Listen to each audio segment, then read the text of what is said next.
call this one because I feel like SuperPIE has been playing exceptionally well lately.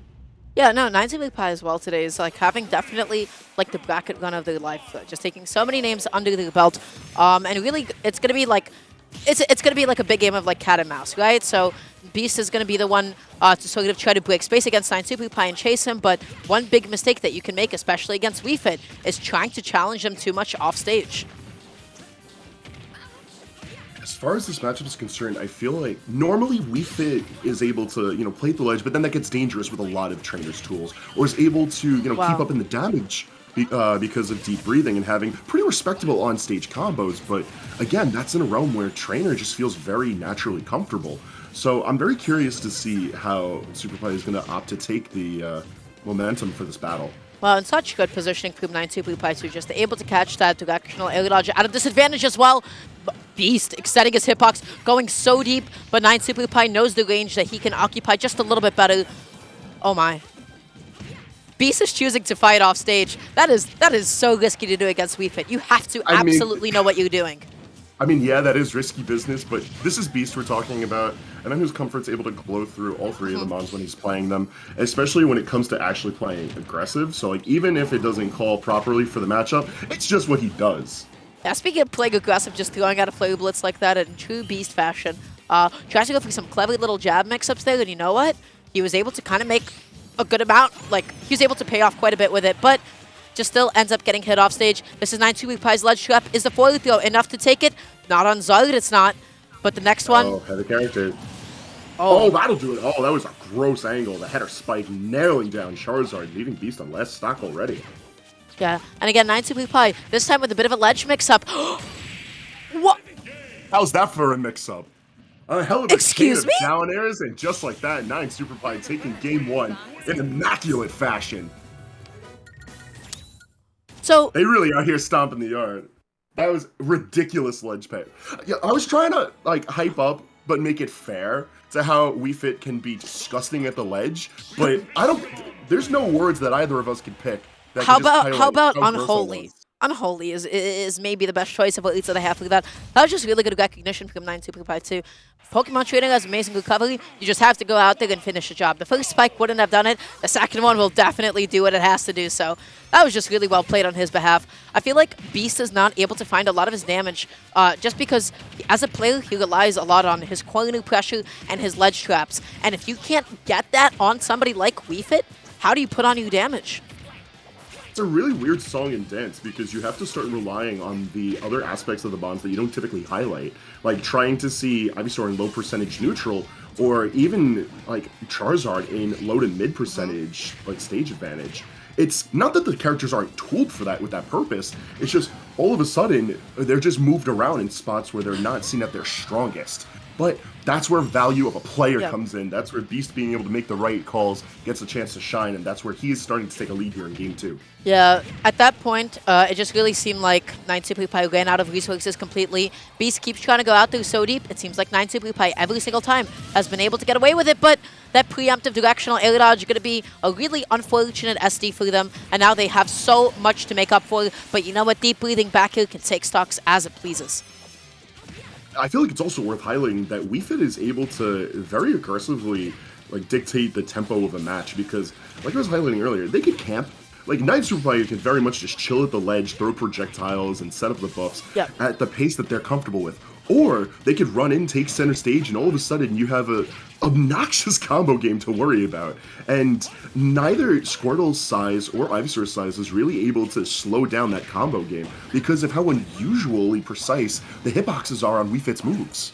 Oh, wow. Beast trying to get a little bit tricky with it. Ends up committing a little bit too far off stage. This is now 9SuperPIE's stock to take. How is he going to get back on? I love the high recovery. He takes a bit of damage, but you know what? He's still able to get back and can continue scrapping with Wii Fit.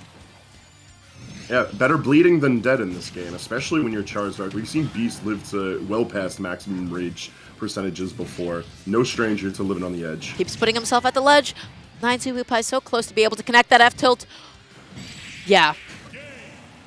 No air Or dodge. call on the deep breathing. What? I like the idea of stalling there, but Charizard just has the speed to get down and the power to make it count. Great forward air, and now we got the 1-1 count. Yeah, and not just Charizard, but Beast has just really good recognition off stage when you've expended your resources and are in a position where you have nothing to challenge back air or forward air.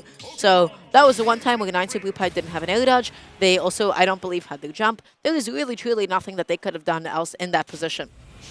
Going into game number 3, geez, I'm trying to think about what 9SuperPIE did wrong that game, but it just seems like Beast was able to hold his lead so much better.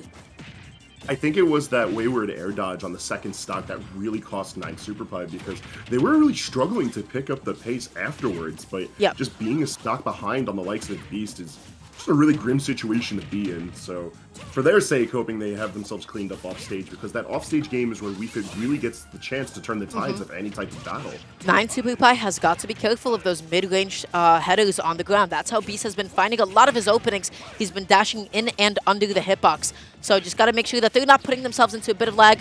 Beast going to be setting up a bit of a juggle for himself. Finds that next up hill. One good up B, one good up hill, or one good Charizard back hill should spell the stop. It's what you would say unless we're going to jump immediately into the header ball and completely turn the tides of this battle. WeFit's funny. Every time I see WeFit connect like a spike, I'm like, I don't think they should have hit that, but you know what? I'm glad they did. And now 9SuperPIE controlling the ledge. Not able to find the extension, but I love the attempt. Yeah, no, fishing around with that up tilt really smart. Not only is the move ridiculously fast, but the intangibility on the arm makes it really good for fishing out aerial options.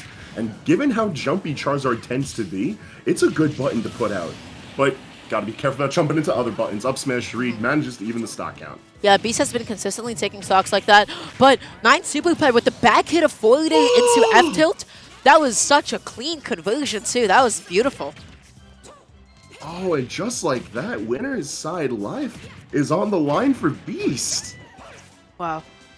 9SuperPIE directional air dodging and drifting back in. Beast was just not ready for it in a moment. Really punishable. So if they're not finding damage with this stock now, they're going to be kicking themselves for it. 9SuperPIE going to be forced into a low recovery, but they got a little bit greedy as they tried to make their way to get back onto the stage. They didn't immediately snap, and Beast just found that stock. Yeah, no, the late hit of that forward air confirming the Vine Whip, phenomenal confirm for Beast. Brings him into that last stock situation for Game 3, and he's on the hunt immediately, rolling all around with Ivysaur, trying to get this battle to the ledge. Already linking a couple of back heels, and now Beast holding forward so strongly, brought this game back to even. Who's going to be able to make it back onto the stage first? They're scrambling, and they're back to neutral. Honestly, both of them can take a bit of a breath now, quite literally in some cases. Yeah, but taking your breath definitely leaves Beast worse for wear. So many moves whiffed, giving 9SuperPIE the opportunity to return this battle, and look where the damage sits because of it. Yeah, Beast thought they were safe with that long stage switch. That up throw going to be a good amount of damage, putting 9SuperPIE to the corner, and is that going to be it? No. Charizard. Excellent DI brings Charizard back to the screen at 145, but Charizard with the mistech and the down smash, that's going to be it. Beast turns it all around for a 2-1 victory.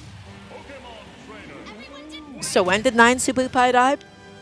What was the percent? Early enough. Ah. He did. That's all you need to know. That's all you got to worry about. So that down smash, even if it didn't cover that mistack, which, by the way, gamers, I feel like in the last few weeks at Fusion and Xeno alone, I have seen far too many people die to like jab blocks and mistacks at like 60 to 70%. I don't know what it is about it, but it's at that percent that everybody seems to be missing them.